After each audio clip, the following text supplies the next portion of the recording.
Bueno, amados hermanos, estamos aquí delante de la palabra de Dios nuevamente con el deseo de poder edificarnos en Cristo, de poder seguir creciendo en esta gracia que Dios nos ha dado a través de su palabra. Hemos podido encontrar las inescrutables riquezas de la palabra y de esta vida que es en Cristo Jesús. Nosotros sabemos y tenemos en claro que la Biblia nos muestra que Jesucristo no llegó solo hasta la cruz, gritó consumado es y ahí expiró y murió y ahí se terminó todo, sino que Él resucitó. Cuando Él dijo consumado es, dijo todo lo que yo he venido a hacer a esta tierra lo hice y lo terminé tal cual como tú me has dicho, y entregó su espíritu. Solo restaba que el Padre al tercer día resucitara a Cristo entre los muertos y cumpliera así su propósito, ¿no? De resucitar a Cristo y aún con Cristo resucitar a todos aquellos que creen y por la fe se bautizan. Y en el bautismo mueren con Cristo en las aguas del bautismo. Y cuando salen, emergen de las aguas, resucitan como Cristo resucitó de los muertos. Asimismo dice la palabra del apóstol Pedro en Hechos capítulo 2 versículo 38 que el bautismo es para arrepentimiento y perdón de pecados, pero también dice que también recibiremos el don del Espíritu Santo. ¿Para qué el Espíritu Santo? ¿Se han preguntado en algún momento? ¿Se han hecho esa pregunta al Espíritu Santo para qué? Si yo así como estoy bien, si así como yo camino bien. ¿Para qué el Espíritu Santo? Pero es importante saber para qué Él puso el Espíritu Santo en nosotros. Jesús dijo que el Espíritu Santo era el que ahora nos iba a guiar a toda justicia y a toda verdad. Cuando Él estaba en la tierra, Él era el que traía la enseñanza, era la voz de Dios hecha carne en la tierra, y caminaba en la tierra, y hablaba, y enseñaba, y hacía señales, y hacía milagros, y hacía prodigios, y hacía maravillas. Pero Él cuando se fue, le dijo, quédense tranquilos, porque no van a quedarse solos. Yo voy a mandar al Consolador, al Espíritu Santo. Él los guiará a toda justicia y a toda verdad. Y qué importante es pedirle a Dios que ese Espíritu Santo que está en nosotros se desarrolle en nosotros, se perfeccione en su totalidad las virtudes que Él puso dentro de nosotros.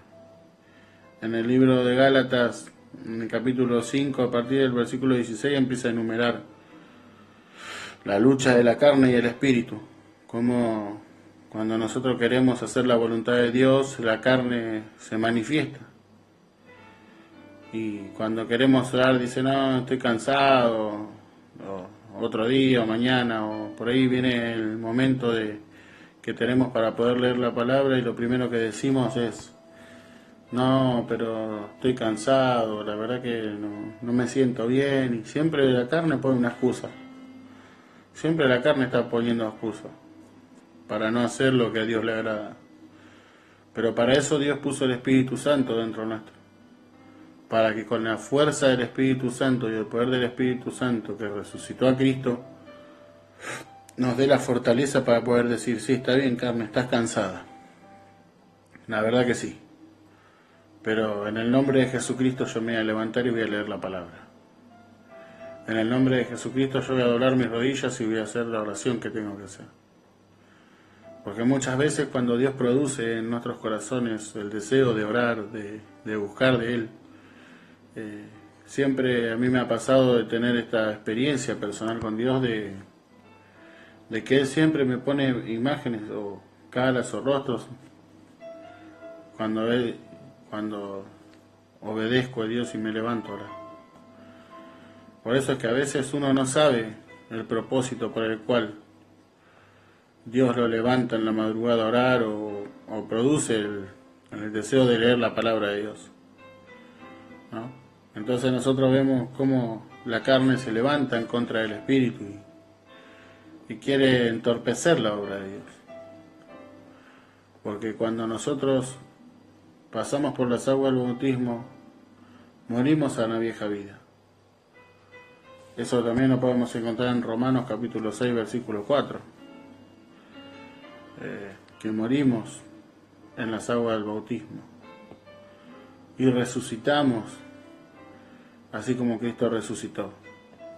El apóstol Pablo le dice a los corintios: de modo que si alguno está en Cristo, nueva criatura, y las cosas viejas pasaron, he aquí todas son hechas nuevas. Y todo esto proviene de Dios, que nos reconcilió consigo mismo por Cristo y nos dio el ministerio de la reconciliación. Fíjese qué importante que es el Espíritu Santo en nosotros. Todas esas cosas viejas pasaron. Ahora de aquí todas son hechas nuevas, y esto proviene de Dios, dice. Así que aquel que se levante en contra de esta palabra, se levanta en contra de Dios mismo.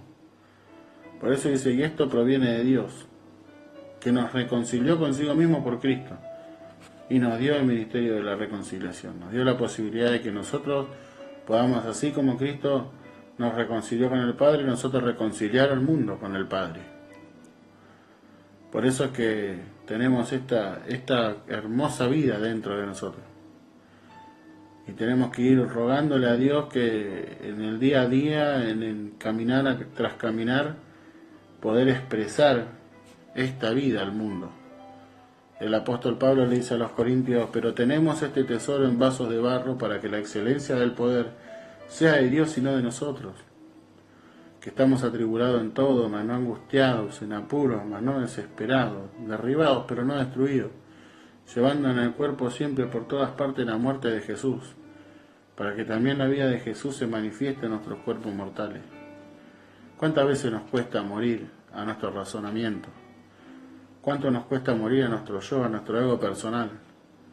Y cuando por ahí viene alguien y nos dice algo, o vamos a hablar de la palabra y quiere contrarrestar y quiere contender, nosotros nos ponemos peor que ellos.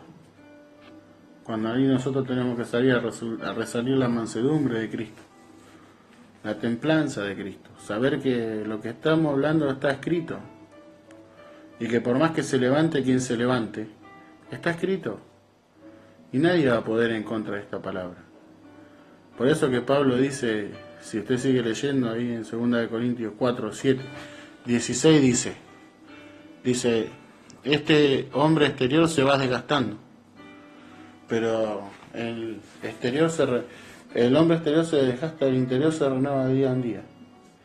O sea, quiere decir que si yo hago la voluntad de Dios, si yo me someto a la palabra de Dios, con el poder del Espíritu Santo, y llevo mi carne cautiva por el poder del Espíritu Santo, ¿lo que está dentro mío se renueva? Sí, hermano, se renueva. Cuando se renueva hay nueva fuerza. Cuando se renueva hay nueva esperanza. Cuando se renueva hay nuevos propósitos. Porque Dios hace nueva todas las cosas. No tenemos que tener temor a las nuevas experiencias en el camino del Señor. No tenemos que temer cuando viene alguna prueba, alguna circunstancia que amenaza a querer bajar nuestra fe, sino que al contrario, pararnos firmes, creyendo en Dios, sabiendo que Dios es el que pelea por nosotros, saber que Dios es el que está velando por tu vida, por mi vida, que ya no hay nada que nos acontezca si Dios no lo permite, porque sabemos que nuestro razonamiento humano nos aleja de Dios. La fe es lo que contrarresta el razonamiento. María a Marta le dijeron: ven, tu Lázaro, a quien amas tanto, se está enfermo, ven y sánalo. Y él no respondió. Él esperó. Lázaro murió. Él fue. ¿Y qué le dijo la hermana de este hombre? Si hubiese venido, él no hubiese muerto. Fíjese el razonamiento. Después le dice: ya está, hiede, hace 4 días que está muerto. Y Jesús le dice: usted fíjese la fe actuando. ¿No te he dicho que si quieres esperar la gloria de Dios, tu hermano va a resucitar? Sí, yo sé que resucitará en el día postrero, dice. pero yo te he dicho que si crees verás la gloria de Dios. ¿Dónde está? Y dice que lo llevaron y dijo, quitar la piedra. Pero ya hiede hace 4 días que está alargándolo. No importa, quiten la piedra. Él quita la piedra y él dice, Lázaro, sal fuera. Y Lázaro salió. ¿Cuál era la voluntad de Dios? ¿Sanar a Lázaro o resucitarlo? ¿Qué era lo más glorioso? Lo que el razonamiento decía y Lázaro quedaba ahí encerrado en esa cueva, o salir a resucitar a Lázaro, que él salga a caminar y mostrar la gloria de Dios, porque Lázaro fue uno de los testimonios más grandes de Cristo, al igual que la hija de Jairo. No fueron solamente milagros que el diablo pudo copiar, vida solo puede dar Cristo. Por eso que fueron uno de los milagros más grandes que él hizo. Y nosotros vemos, que muchas veces nos pasa a nosotros, de que estamos pasando situaciones, pruebas, y parece que oramos a Dios y parecía ser que no nos oye. Y cada vez parece que se pone peor la situación y cada vez se pone peor la prueba. Y nosotros decimos, pero ¿dónde está Dios? ¿Dónde está que no lo veo? ¿Dónde está que no lo escucho? Y Él está ahí, pero Él está esperando a que la situación empeore más, porque Él quiere mostrar su gloria. Él no quiere mostrar solamente una señal. Él quiere mostrar su gloria en nuestra vida. Por eso que Él dijo, los que vienen después de mí van a hacer señales mucho mayores que yo. Y fíjese que no dice, pondrán las manos solamente sobre los enfermos y sanarán. Eso lo dice a lo último, pero después dice que los que vienen detrás de mí van a hacer señales mayores. Porque de hombres incorregibles, de hombres que el pecado está en su cuerpo, pueden obedecer a Dios y pueden amar y pueden honrar y pueden respetar. Y pueden servir a Dios y a la humanidad, como la Biblia lo dice, como la palabra de Dios lo demanda. Por eso es que, mire, yo quería solamente leerle este versículo de la Biblia, que dice, porque está en Gálatas capítulo 6, versículo 15, porque en Cristo ni la circuncisión vale nada, dice, ni la incircuncisión, sino una nueva creación. Y a todos los que anden conforme a esta regla, paz y misericordia de Dios sea a ellos y a Israel de Dios. Fíjese, en Cristo ni la circuncisión vale nada ni la incircuncisión. ¿Qué es la circuncisión? Es el pacto que Dios había hecho con Abraham. Y era el pacto que Dios tenía con Israel. Que al 8º día de nacido los judíos tenían que, hasta el día de hoy siguen con esos ritos. Al 8º día tenían que circuncidarse. Y nosotros vemos que para los judíos es algo sumamente importante. Es un pacto que ellos tienen con Dios, que muestran su devoción hacia Dios. Pero ni para Dios eso en este tiempo no vale nada. Para Dios no vale la circuncisión ni la incircuncisión, sino lo que vale es la nueva creación que Dios creó. Ya la ley ya pasó, para nosotros ya hace tiempo pasó. Pero para nosotros no es la ley y los 10 mandamientos, para nosotros es la gracia en Cristo Jesús y la fe que obra por el amor. Ya nosotros no vamos con el pensamiento de la ley dictadora, que dice, no matarás, no hurtarás, no levantarás falso testimonio contra tu prójimo, no codiciarás a la mujer de tu prójimo, ni los bienes de tu prójimo, ni los criados de tu prójimo, ni adorarás a falsos dioses. Nosotros ya no vamos contra la ley dictadora que no podíamos obedecer. Porque usted agarra a un nene y dígale, no tires el control remoto al piso, y va y lo tira. Porque humanamente no podemos obedecer, pero sí con el Espíritu de Dios que Dios nos da, podemos obedecer su palabra y poder ser más que vencedores en Cristo Jesús. Hoy nosotros vemos que esta palabra no solo está llegando a nosotros, sino a muchos judíos que han creído en Cristo y se han aferrado a esta palabra, han llegado a alcanzar esta bendición de poder tener el Espíritu Santo de Dios, de poder ellos ser partícipes de esta gracia, de este favor que Dios nos hizo a nosotros. Porque esto es un favor, esto es algo que Dios nos hizo de gratis.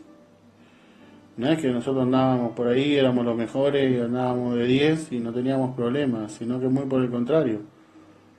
Estábamos bajo el yugo de la esclavitud del pecado. El pecado nos llevaba para donde quería, hacía de nosotros lo que quería, nos hacía pasar y hacer y deshacer cosas terribles.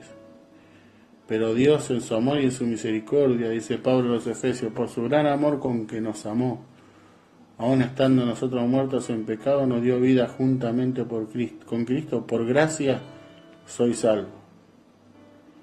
Fíjese, por gracia soy salvo. Fíjese Israel no fue salvo por gracia igual. Estaba subyugado 400 años, orando, clamando a Dios, pidiendo por favor el auxilio de Dios, cuando Dios envía su auxilio. Porque ellos no hicieron fuerza para salir. En realidad ellos no hicieron nada para salir. Ellos oraron y Dios envió al libertador. Moisés habló con Moisés, Dios hablaba con Moisés, y las plagas en Egipto, hasta que llegó la muerte de los primogénitos, en donde el corazón de Faraón, Dios hablando a su corazón, en vez de llenarlo de ira, Dios hablando en el corazón del Faraón y los deja salir. Por gracia Israel fue salvo. Pero así todo, en el momento de prueba, en el momento de lucha, en el momento de circunstancia, blasfemaron el nombre de Dios. Dijeron, ¿no había sepulcro en Egipto que nos trajiste a morir acá, nuestras esposas, nuestros hijos, nuestras vacas, nuestro ganado acá en el desierto? ¿No había sepulcro en Egipto? Y Dios le dice, decirle al pueblo que marchen, que no teman. Y porque hoy van a ver la salvación de Dios. Fíjese todo lo que Dios había hecho por ello, todo lo que Dios había manifestado en poder para Israel, y así todos renegaban, hermano. Así todos renegaban del poder de Dios, de la situación que estaban viviendo. Si Dios hizo semejante milagro, hizo semejantes señales, de la naturaleza, de la langosta y de los sapos, de las ranas lo podemos dejar, los piojos, bueno, muchos dicen, no, pero eso es de la naturaleza. Bueno, pero la muerte de los primogénitos, porque murieron los hijos de los egipcios, y los hijos de los israelitas no murió ninguno, porque Dios le había dicho que era lo que tenían que hacer, tenían que poner sangre en el interior de su puerta para que la muerte no pasara por ahí. Y así fue. Entonces Dios sacó a Israel de Egipto. Dios llevó a Israel a pasar el Mar Rojo en seco. Dios destruyó el ejército de Faraón en el Mar Rojo. Dios lo libertó. Dios lo sacó con mano poderosa. Y a pesar de que estuvieron 40 años caminando en el desierto, por su desobediencia Dios le entregó la tierra por mano de Josué a Israel, la tierra que él había prometido. Dios se la entregó. Ahora, lo que ellos hicieron de ahí en adelante es problema de ellos. Por eso que nosotros miramos, Dios hizo lo mismo con Israel. Dios los sacó con mano poderosa de Egipto. Dios los salvó de ahí por gracia. Ellos se morían pisando barro para hacer ladrillo. No era que estaban en una playa ahí de Egipto, ahí en el Nilo mirando las olas, ¿no? Ellos morían haciendo ladrillo. Para ellos el único manjar era la lenteja, tú imagínense. No conocían lo que nosotros hoy conocemos y lo que nosotros hoy vemos y lo que podemos gustar, sino que ellos conocían otra cosa, conocían lo bajo. Aunque hoy por hoy un plato de lenteja, un guiso de lenteja es lo más rico que hay para muchos, para mí. En aquel entonces era lo más bajo que comía una persona. Entonces nosotros miramos las cosas que pasan, nosotros vemos lo que Dios hizo. Y así todo Israel despreció la salvación de Dios, despreció los milagros de Dios. Fíjese que del día había una columna, una nube que los cubría del sol, de noche una columna de fuego que iba en la noche, que estaba cubriéndolos del frío. ¿Qué es lo que Dios no hizo por Israel? ¿Qué es lo que Dios no hizo por Israel? Luego abre el mar rojo. Después a los desobedientes les hace una serpiente de bronce, porque habían serpientes ardientes que picaban y mataban a los desobedientes. Y así todo, Dios, por más que hayan desobedecido, levantó una serpiente de bronce para que aquel que fue picado mire la serpiente y se sane.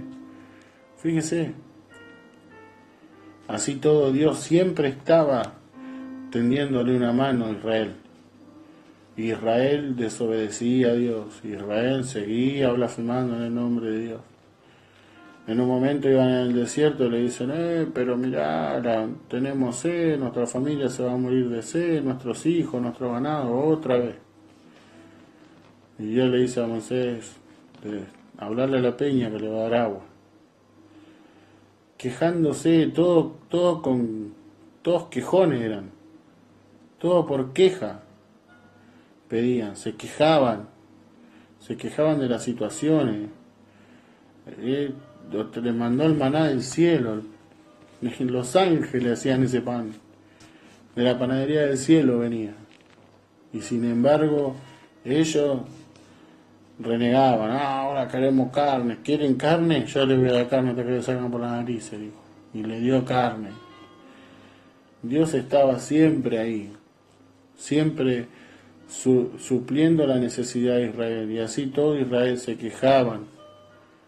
Cuando Dios le dijo, no se contaminen con las mujeres extranjeras, no se contaminen.